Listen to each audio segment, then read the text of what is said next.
I can be a patient man. What about you? Are you a patient man too, or woman? Or they? Dog, cat, bird, fish? How patient are you? So, my honest feeling is that they could have fixed all this during the pandemic. But Hollywood wasted its time. The industry wasted its fucking time to tell people how to think, vaccinate, or you're a racist. Trump is the only bad person. If something wink wink should happen to Trump, everybody is in peace. The galaxy is saved. The emperor is dead, and the wicked witch is dead, and everything's fine. George Floyd is a hero, and oh god, what a time 2020 was. They had 3 years to fix whatever had to be fixed. Now, it's not easy to fix problems.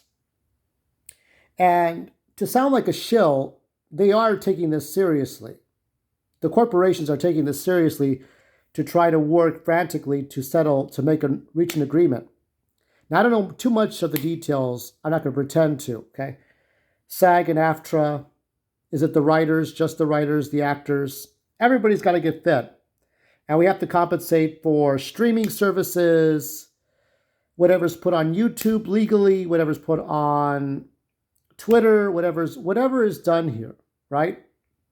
Because so much is going on. What you're looking at are two DVD sets I have reviewed before. I'm going back through my old stuff. That's what you have to do. You have to go back through the old things. And I'm okay with that. I really am okay with that. These are two. This one, it's funny. The irony is when you get rid of the fact that you need good writers, not woke writers, not anti-woke writers. You need good writers. Once you put that aside, you had shows like The Tick, which fuck the Netflix version. I like the original version. The only person who could really succeed Patrick Warburton is Mark Bussler, Lord Carnage from Classic Game Room. Put Lord Carnage in the blue suit.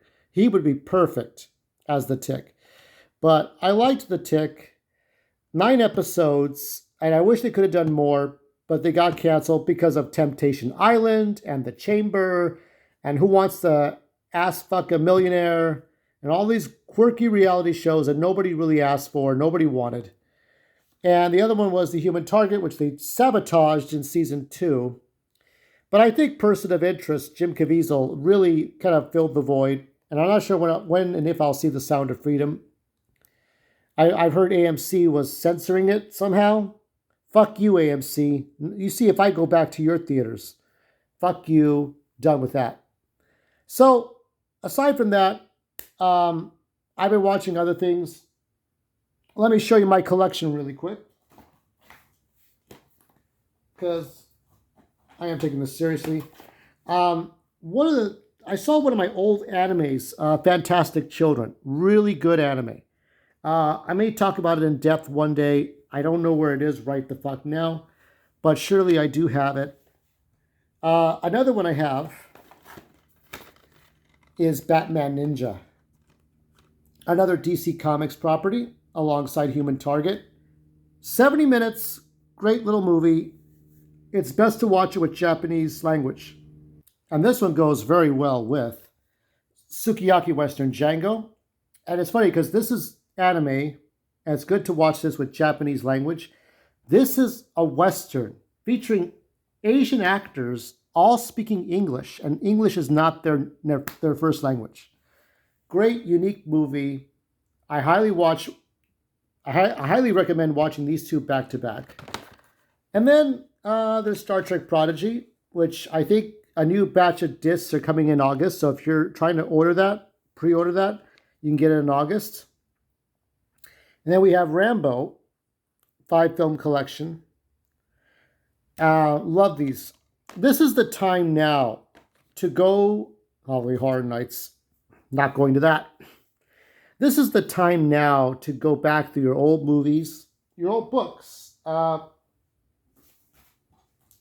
at this one right here. Action Comics, okay? Would rather watch this than the new upcoming animated movie, but I'll take a look at it. And I will be comparing that one against this one. I think I saw Krillux, the one that ultimately kills Mongol, in a preview. Not impressed. Not even a little bit. And we have Injustice.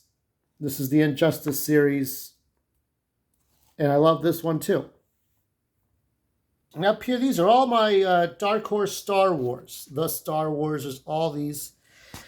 And over here, we have all my DVD sets here. Look at all these movies. This is the time now to not cry too much about what's coming onto your streaming service or not. This is the time now to watch things. Now, I'm just particular.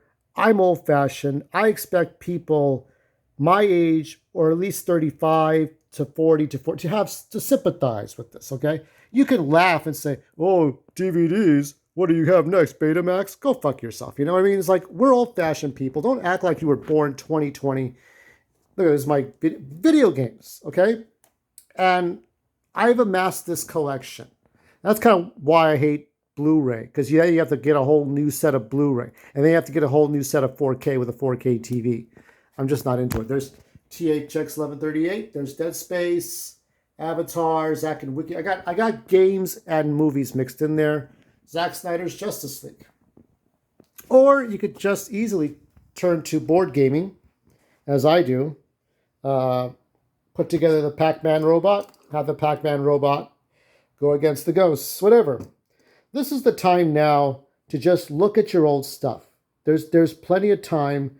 This will be fixed. Al Smith of Ghostbusters, he's anticipating whether or not the new movie's coming out next year. I predict we're going to get a trailer. Here's what's going to happen, okay? We're going to get a trailer for the...